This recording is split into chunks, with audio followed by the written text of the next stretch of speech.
America Iran మధ్య నెలకొన్న భీకర యుద్ధం ఇప్పుడు భారత్లో గ్యాస్ సంక్షోభానికి దారితీసింది. ప్రపంచ చమురు రవాణాకు అత్యంత కీలకమైన హర్మోజ్ జలసంధిని ఇరాన్ మూసివేయటంతో గత నెల రోజులుగా ముడి చమురు మరియు గ్యాస్ సరఫరా నిలిచిపోయింది. ఈ ఇంధన కొరతను అధిగమించేందుకు కేంద్ర ప్రభుత్వం యుద్ధ ప్రాతిపదికన చర్యలు చేపట్టింది.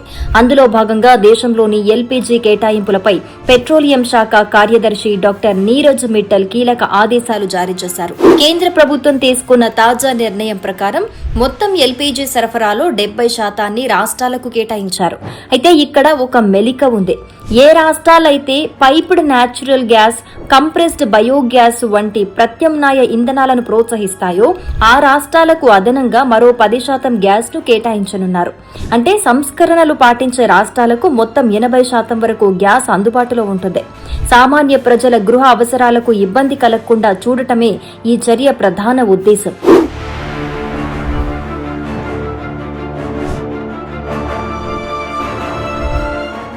యుద్ధం తెచ్చిన ఈ సంక్షోభం పారిశ్రామిక రంగంపై గట్టి దెబ్బ కొట్టింది. Pharmaceuticals, food processing, steel, glass, paints, metals వంటి కీలక రంగాలు ఇప్పుడు గ్యాస్ కొరతను ఎదుర్కొనున్నాయి. మార్చి 2026కు ముందున్న సగటు వినియోగంలో ఈ పరిశ్రమలకు కేవలం 70% మాత్రమే సరఫరా చేయాలని కేంద్రం నిర్ణయించింది. అంతేకాకుండా పారిశ్రామిక సరఫరాను రోజుకు కేవలం 0.2 మెట్రిక్ టన్నులకే పరిమితం చేశారు. దీనివల్ల ఉత్పత్తి వ్యయం పెరిగే అవకాశం ఉందని పారిశ్రామికవేత్తలు ఆందోళన చెందుతున్నారు. గ్యాస్ కొరతను అధిగమించేందుకు పరిశ్రమలను పైప్డ్ న్యాచురల్ గ్యాస్ వైపు మళ్లాలని ప్రభుత్వం కోరుతోంది.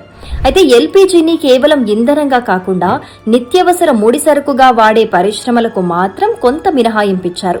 అటువంటి యూనిట్లు పీఎన్జీ కోసం దరఖాస్తు చేయాల్సిన అవసరం లేకుండానే ప్రాధాన్యత క్రమంలో ఎల్పీజీని పొందొచ్చు. మిగిలిన పరిశ్రమలు వెంటనే పీఎన్జీ కనెక్షన్ల కోసం ఆయిల్ మార్కెటింగ్ కంపెనీల వద్ద నమోదు చేసుకోవాలని ప్రభుత్వం సూచించింది.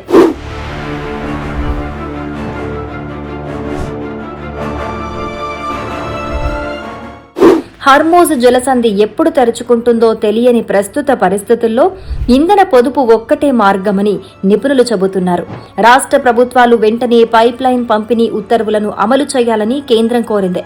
యుద్ధం సుదీర్ఘకాలం కొనసాగితే గ్యాస్ ధరలు మరింత పెరిగే ప్రమాదం ఉంది. మరి ఈ గ్యాస్ సంక్షోభం సామాన్యుడిపై ఎలాంటి ప్రభావం చూపుతుందో చూడాలి.